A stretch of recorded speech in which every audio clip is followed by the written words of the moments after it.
Hermanos, la palabra de Dios de hoy nos muestra la pobreza evangélica.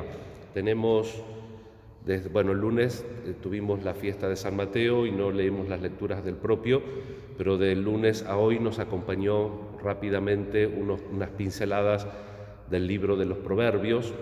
Ya mañana comenzamos con el Eclesiastés y en estos últimos consejitos que le escuchamos en este libro sapiencial de sabiduría de los Proverbios, es importante porque pide dos cosas al Señor: que lo libre de la falsedad y de la mentira.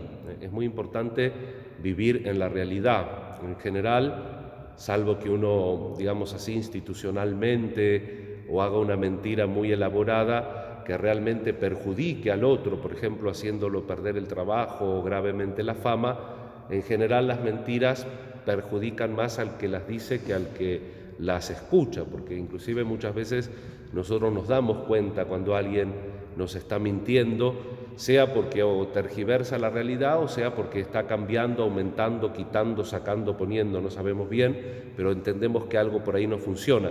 Pero digo que siempre el no vivir en la realidad, el no tener la realidad delante de los ojos es un defecto para uno, es algo que en el fondo nos va a pasar factura. Cuando en Grecia se iba al famoso oráculo de Delfos, en el arco de la entrada estaba escrito en griego «Gnosete autos», conócete a ti mismo. Es importante ese conocimiento que da la sabiduría humana y que también obviamente hunde sus raíces en la sabiduría de Dios. Lo encontramos formulado también en el Antiguo Testamento, porque toda la creación proviene de la misma mente de Dios, que no puede contradecirnos y que en definitiva nos quiere y nos cuida como un Padre.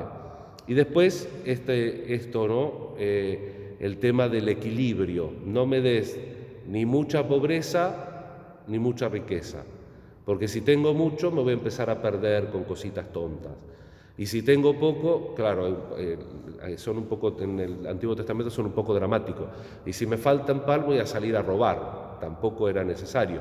Pero ciertamente que si a uno le falta lo necesario para el sustento, se preocupa, se distrae, no puede estar centrado en las cosas de Dios. Entonces, acá el sabio pide el equilibrio, ni mucha riqueza que pueda andar en tonterías que no necesito, ni mucha pobreza que ande en preocupaciones que, como lo dice él, no lo puedo alterar, lo lleve a delinquir.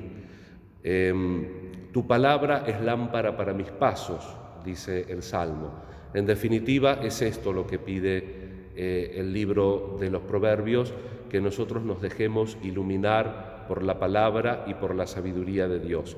Y es eso lo que Jesús también manda a sus discípulos a que lleven cuando misionan, que no lleven provisiones ni 2 túnicas, sino que lleven precisamente la palabra. Un misterio también, en qué sentido y en qué analogía nosotros también tenemos que imitar, porque nosotros por el bautismo somos enviados. La misa, podemos ir en paz, técnicamente es un envío: ite, yendo, id, andad, moveos. La misa es un envío. ¿En qué sentido nosotros también tenemos, como estos discípulos, de predicar y curar? ¿Qué tenemos que predicar y qué tenemos que curar? Tenemos que dejarnos entonces iluminar por la palabra de Dios. Nos encomendamos al Padre Pío, tan famoso. El Padre Pío es un santo con el cual prácticamente uno ha crecido. Tengo 50 años, tampoco soy un vejestorio. Murió en el año 68, ciertamente, pero de una memoria muy viva por las peregrinaciones, un santo sumamente popular, un santo humilde. Su papá tuvo que emigrar porque era una familia muy humilde, estuvo un tiempo trabajando en Estados Unidos, tuvo un tiempo trabajando acá también el papá del Padre Pío, en Argentina, y él entra de adolescente prácticamente con los frailes, con una vida inclusive milagrosa. Las bilocaciones ya estaban en el primer tiempo. Después se ordena sacerdote con una extraña enfermedad, como tantos santos, Se me viene ahora a la memoria Santa Teresita, Santa Teresa de Jesús, que estuvieron enfermos, tiene que ir a la casa, está 6 años en la casa, y después va a San Giovanni Rotondo, donde pasó toda su vida, una vida que como chico, contaba la madre, parece que el demonio lo acosaba un poco de chico, y él se peleaba con el demonio. La madre inclusive, como buena italiana, le decía: salí un poco, que te vas a hacer mal estar todo el día ahí encerrado, y él no, él quería concentrarse, rezar. El demonio que lo persiguió, como les digo, toda la vida, sobre todo para las confesiones, ese gran movimiento que él tenía cuando la gente se iba a confesar, la envidia de los propios frailes, hermanos.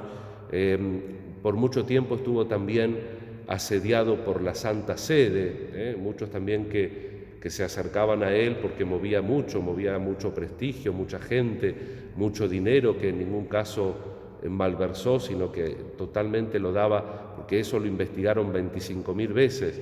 Y en un momento uno de los hermanos le dice que sacate a la Santa Sede de encima. Y entonces el Padre Pío le dice: no te equivoques, dice, la Iglesia no me necesita, yo necesito a la Iglesia. Una humildad, una sobriedad y sobre todo un saber ponerse, si queremos, en la idea que dejé ayer en la homilía, orbitando en Dios. El Padre Pío siempre orbitó en el mundo espiritual.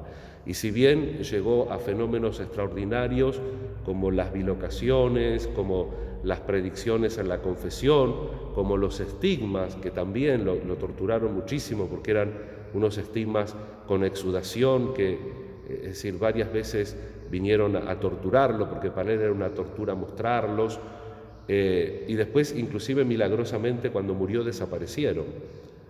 Hay un dossier bastante interesante de un obispo que lo fue a visitar, Rossi de apellido, que después llegó a ser cardenal en Roma, que se encargó de investigar específicamente estos fenómenos extraordinarios. Y digamos, no van a decir que es un milagro, pero dice, humanamente es inexplicable estos fenómenos que tenía el Padre Pío, ¿no es cierto? Y sin embargo, él nunca se pasó en nada, siempre estuvo equilibrado, ni mucho pan ni poco pan, él es justo, el equilibrio. Después tenía otro fenómeno, que tenía una temperatura corporal de 40 y pico de grados. Eso también los médicos nunca pudieron explicar por qué motivo. Y sin embargo, vuelvo a lo mismo, él siempre desarrolló su vida aún en medio de todos estos fenómenos, de todas estas persecuciones, de la manera más natural posible. Vamos a pedir al Señor que Él interceda por nosotros, para que naturalmente nosotros también nos dejemos guiar. Lámpara es tu palabra para mis pasos, por la palabra de Dios, y que todos los rincones de nuestra vida se vean iluminados por la palabra del Señor. Que así sea.